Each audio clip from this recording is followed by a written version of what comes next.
and this video is aimed at the leaders of service businesses or people who run the service functions in a conventional business. So it's aimed at CEOs, COOs or CFOs, or anyone with a concern about how can they take sustained operating costs out of a service operation.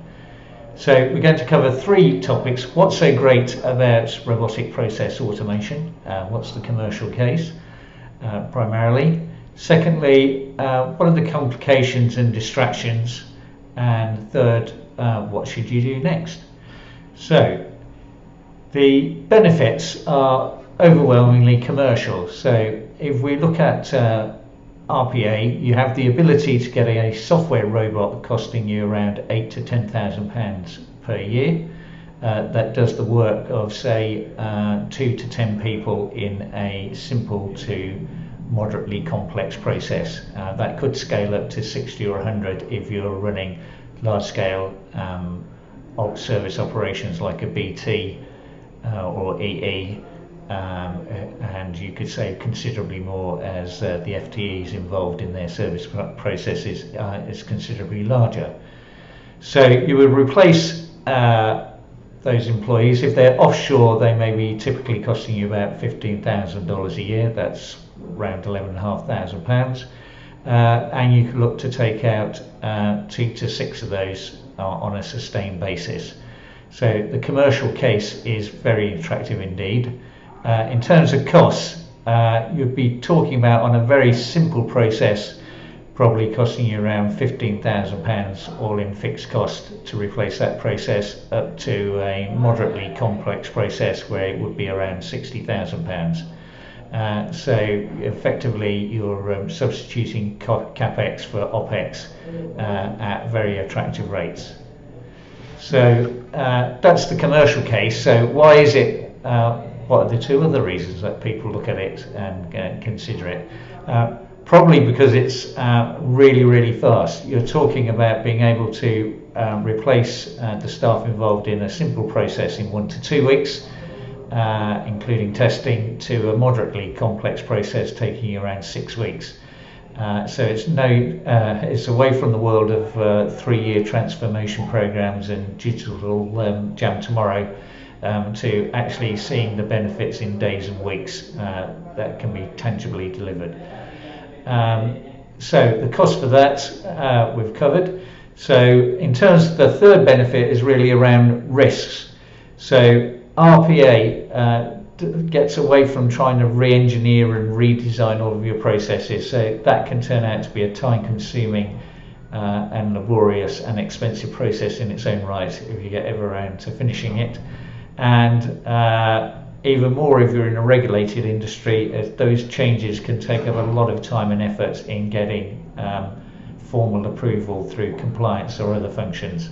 So if you have regulated activities, changing those processes through BPR or other management techniques can be a very time-consuming and risk-prone process, as you've probably experienced in your career.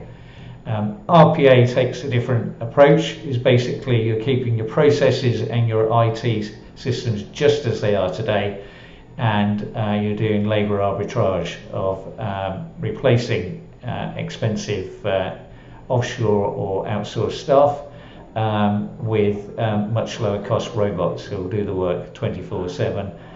Don't get tired, don't get it wrong, don't get bored. So those are some of the reasons why people are getting very excited about RPA, and you can see all the big consulting firms and technology firms going full bore on encouraging people to take on RPA. So what's the big risk and what's the disadvantage and distractions?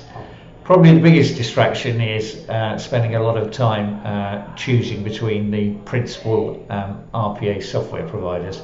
They all work pretty similarly. They're all great products. I look at the top three are probably Blue Prism, UiPath and Automation Anywhere.